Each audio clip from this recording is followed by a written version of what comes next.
ዳንኤል ፍቅረኛውን ወደ እነ አባባ ቤት ይዟት መጣ።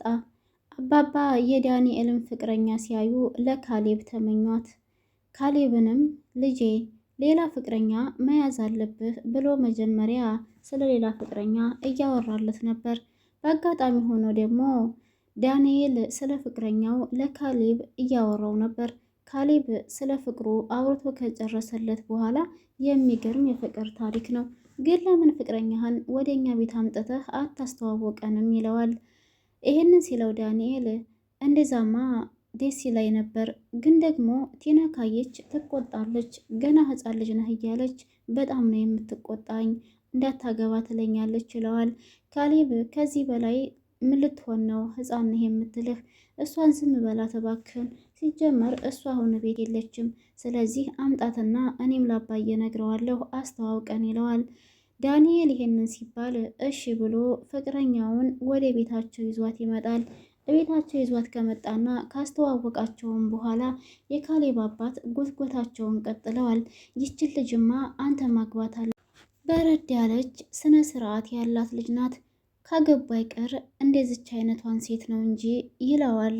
አባትየው ይህንን ሲያወራ ካሌብ በጣም ተደናግጦ እንደ አባዬ ምን እየሆንክ ነው ያለኸው? ስለምንድን ነው የምታወራው? ይች እኮ የኔ ሳትሆን የዳንኤል ፍቅረኛ ናት እና ታዲያ እንዴት ነው እኔ ላገባት የምችለው? ይለዋል።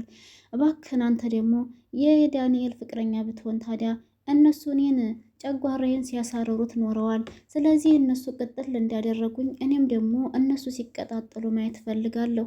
ለዛ ነው የእሱን ፍቅረኛ አንተ አግባት እያልኩ ያለሁት ይለዋል። ካሌብ በዚህ ነገር ላይ በጭራሽ አልስማማም አለው። አባትየው እጅግ በጣሙን ተቆጣ። ልጄ እኔ የምልህን ነገር ካልሰማህ ማን የሚልህን ነገር ልትሰማ ነው? ያችን ሴት ወደዛ ማራቅ አለብህ። ስለዚህ አሁን እንደውም በዛው በሄደችበት ባትመለስ ይሻላል። ይችን አትላንት ሚስት የምትሆንህ እያለ ይለዋል። ካሌብ አባዬ ይሄ ነገር እኮ አይሆንም፣ እሷ እኔን ላትወዴ ትችላለች፣ ፍቅረኛዋ ዳንኤል እስከሆነ ድረስ እኔ ደግሞ የእሱን ፍቅረኛ ለራሴ ማድረግ አልችልም እያለ ነው እንግዲህ ካሌብ። አባትየው ግን ከቃል ወደ ቃል አሁንም መልሰው ቀላልሰው የሚያወሩት ልጅቷን እሱ እንዲያገባላቸው ነው። ያ ማለት እንግዲህ ቴናና ዳንኤል እሳቸውን ሲበቀሏቸው ስለኖሩ በተራ ደግሞ እኔም እነሱን ማናደድ ያለብኝ ብሎ አስቦ ነበር አባባ ይሄን እያደረገ ያለው ማለት ነው። ካሌብ በዚህ ነገር ላይ አልተስማማም። ግን ባይስማማም ግዴታ ወደፊት ማግባቱ አይቀርም። እንደውም እሱ ዳንኤል በሌለበት ልጅቷን ወደ ቤት ውስጥ ጠርተው ቤት ውስጥ እየተጨዋወቱ ነበረ። ስራ እንዴት ነው? እንዴት ነሽ ልጄ? እያለ አባባ እንግዲህ ያወራራት ይዟል። በዚህ መካከል ነው እንግዲህ ዳንኤል ከውጭ የመጣውና ፊት ለፊት ግጥምጥም ያሉት እንዴት ሊሆን ቻለ? እኔ በሌለሁበት ለምንድን ነው እቤት ውስጥ ተጠርታ የመጣችው? እያለ ነው ዳንኤልም ማለት ነው። እንደውም ቶሎ ብላችሁ ለምን አትጋቡም? ፍቅር ሳይቀንስ እያለ ነበር አባባ። ለማግባት እኮ የግድ ሀብታም መሆን አይጠበቅባችሁም እያለው ነው። ሚስትየዋም ደግሞ እስኪ እንደሱ ምከሩልኝ አባባ፣ ይኸው ዝም ብሎ ቀጠሮ እያበዛ እስካሁን ድረስ አለሁ እያለች ነበር ሚስቱም። ሰላም ሰላም፣ ውድና የተከበራችሁ የቻናሌ ቤተሰቦች እንዴት ናችሁ? ደህና ናችሁ? ሰላም ናችሁ ወይ? እኔ ሰላም ነኝ አልሐምዱሊላህ። እንዴት ተለመደው ወደ ቻናሌ በአዲስ ቪዲዮ ተከስቻለሁ። ቤተሰብ ቆይታችሁ ከኔ ጋር ይሁን። የግፈኛዋ ሚስትና የሰራተኛዋ ፍጥጫ ከሚለው ድራማ ነው የመጣሁላችሁ። ቤተሰብ እንግዲህ ዳንኤል በቁሙ ሊዘረፍ ነው። ዳንኤል ሚስቱን ወይም ፍቅረኛውን ማለት ነው ሊያገባት ወደፊት እየተመኛት ያለችው ልጅ የካሌብ አባት አንተ ማግባት አለብህ፣ በቃ ሚስቱን ፍቅረኛውን ንጠቀው እያለ ካሌብን እየጎተጎተው ይገኛል። ካሌብም ደግሞ አባዬ በጭራሽ ይህንን አላደርግም እያለ ነው። አሁን አባትና ልጅ ደግሞ ተጣልተዋል ማለት ነው። እንግዲህ ሌላ ሚስት ማግባት አለብህ ብሎ አባትየው ግግ ብሎበታል። ካሌብ ደግሞ እንግዲህ የቲናን መጨረሻ ሳያይ ሚስት ማግባት አይፈልግም። ቲና ከቤት ውስጥ ጠፍታ ነው ያለችው። ያችን የቤት ወረቀት ካገኘች በኋላ እንግዲህ ድራሿ ጠፍቷል። የት ሄዳም እንደሆነም አይታወቅም። እንደውም ካሌብ ለአንተ ለእናቷ ልጅ ሳታወራህ የት እንደምትሄድ እንዴት ነው የሄደችው? ለእኛማ ምንም ያለችን ነገር የለም ይላል። ዳንኤልም በጭራሽ ምንም ነገር እንዳልነገረችው ነው ለካሌብ ያወራው።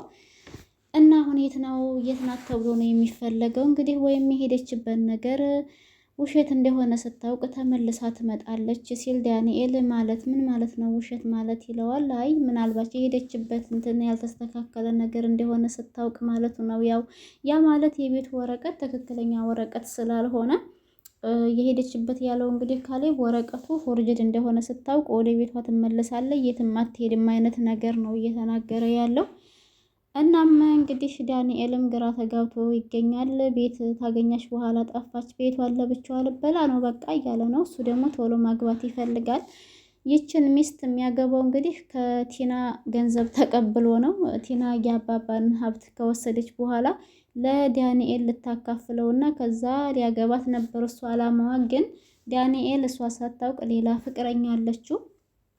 ልክ እሷ በካሌብ ላይ እንደምትጫወተው በምንድን ላይ ነው ምን አለበት አሉ።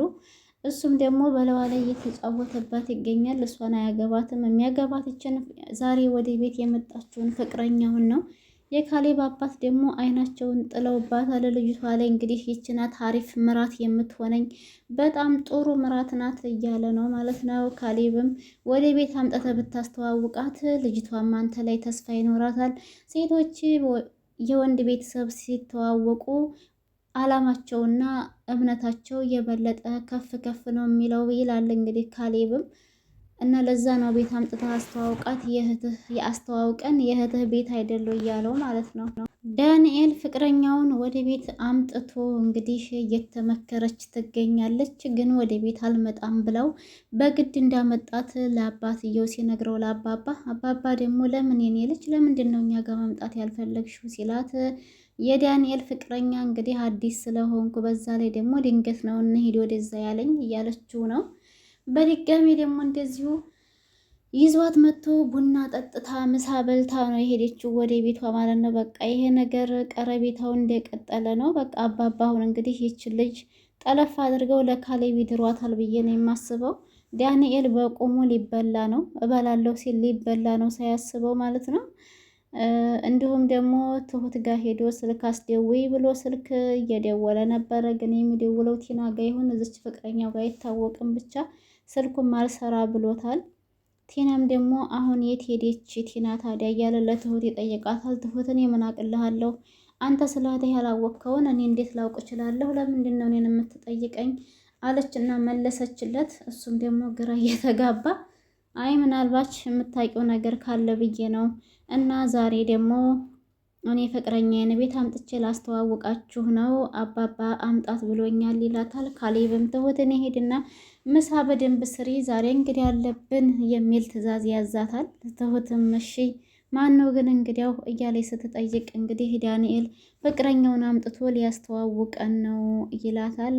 ትስቃለች ትሁት። እንደዛ ይሻላል ብላችሁ ነው? እሺ ችግር የለውም ማለት የካሌብ አባት ግን ካሌብን እየጨቀጨቀው ነው። እኔ የምልህን ነገር ዝም ብለህ ስማ፣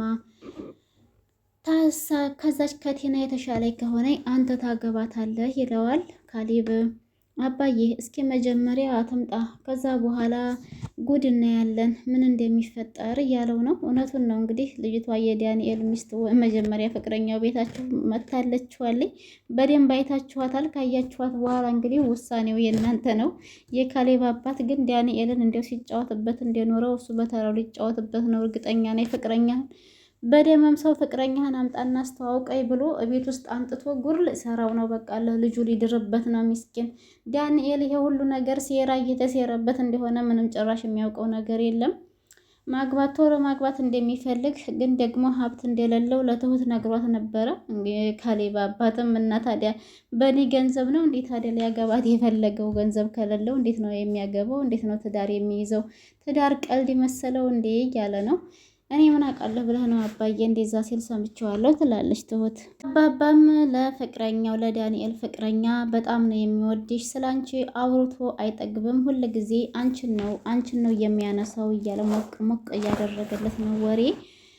ዳንኤልም አባዬ እስኪ እንደዚህ ንገርልኝ ይላል ማለት ነው። እውነት መስሎት የተሸወደ መሆኑን ቆብ የለውም እሱ። አልሰሜን ግባ በለዋሉ።